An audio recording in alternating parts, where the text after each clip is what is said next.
As we know, patch 14.10 is bringing some exciting meta changes to TFT Set 11. We've already posted a video on the best meta contender comp featuring Sniper Warden. In case you missed it, the link is provided in the description, so do check it out. In this video, we're diving into another potential meta contender featuring the Mythic Invoker comp. In order to sustain this competitive game, we have to adapt to the evolving meta. This comp thrives on the Mythic trait complemented by Invoker synergy. The Mythic trait received a slight base AP and AD buff. We will be having Lillia as our main carry, whose enemy hitting pattern is adjusted. Now, let's examine the build layout. This will be our final board with 7 invokers, featuring Lillia as our main carry, with Azir away as the secondary carry option. For the tank, we have Nautilus alongside other tanky units such as Annie and Tahm Kench, and the 4 invokers synergize well with this comp. There's always more possibility and flexibility with available emblems and items. Let's break down everything you need to know about this comp with reference to one of my gameplay. The game started off with the Anvil Buffet portal, and for the first augment, I picked New Recruit. Now, let us discuss the game plan. So, when to play this comp? If you see Mythic or Invoker augments or emblems. If you get a copy of Lillia or Annie early. If you get a copy of Azir during the carousel or early on level 7. What is important to do while playing this comp? Try to get into level 8 early and reroll for core 4 cost units, for which pick at least one econ-based augment. On emblem choices, go for Mythic and Invoker emblems. Let's see early game strategy. There are a few strong openings in this set. Make sure to be on an early win streak. Play around the Mythic board and have Kog'Maw as the item holder for Lillia. Cho'Gath can be the early tank. Be at level 4 at 2-to-1 round. In the mid-game, add other Mythic units like Tahm Kench and Bard. At this phase, Tahm Kench will be the item holder for Nautilus. These are just suggestions as our focus is on level 8 or 9 boards. We can play the same 7 invokers board at level 8 if we have a Mythic emblem available. If not, move to level 9 to play 7 Mythics with 4 invokers. Let's get back into the gameplay. I got the Mythic opener to play in this game. My first encounter with Lux moved the 4-to-2 augment to a random round. As I spectated my opponents, I came to see a Mythic competitor. After getting a Tahm Kench, he became the main tank for the early game. Upon another battle, I found another Mythic competitor with Bard carry, and I found one more competitor in the next battle. This shows how broken this comp is. But fear not, because we will be guiding you through every single process of playing this comp. In the next encounter, Soraka granted me a support item and I chose the Chalice of Power. After a few rounds, I activated the 5 Mythic synergy. For the second augment, I opted for the Jeweled Lotus and I moved to level 6. After mixed wins and losses, I moved to level 7. After a couple of losses, wasting no time, I moved to level 8. This is where I had a brief reroll to find Lillia. In the 4-to-4 carousel, I picked a Rabadon's Ascended Death Cap for Lillia. As we touched upon the topic, let's discuss itemization strategy. Current best-in-slot items for our main carry Lillia are Blue Buff, Rabadon's Death Cap, Jeweled Gauntlet, Spear of Shojin, and Archangel's Staff. For Radiant items, prioritize Rabadon's Ascended Death Cap and Blue Blessing. If we have more AP items, then Azir or Wei can be the secondary carry with items such as Static Shiv, Spear of Shojin, Nashor's Tooth, Jeweled Gauntlet, and Rabadon's Death Cap. And coming to the tank items, Nautilus will be the primary tank with ideal items such as Warmog's Armor, Gargoyle Stoneplate, Dragon's Claw, Bramble Vest, Redemption, and Ionic Spark. Excessive tank items go on Annie or Tahm Kench. Mythic emblem can be given to Annie and Invoker emblem on Wei. Now let's get back to the gameplay. After getting a Nautilus, I activated the 7 Mythic synergy. I wasn't able to get on a winning streak as an opponent with Aurelia 2 handed me a loss.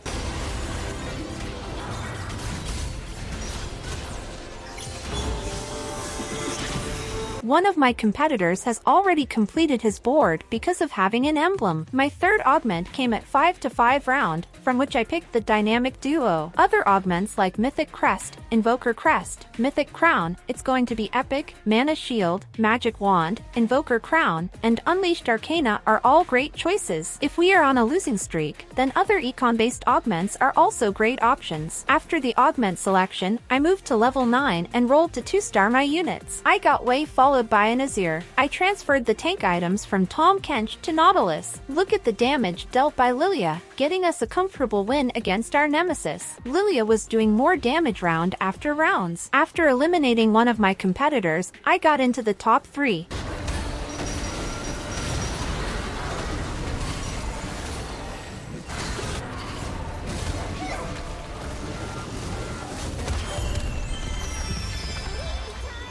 One of my opponents with an exalted board synergized with Dragonlord, Heavenly, Sage looks threatening, against whom I lost a close encounter.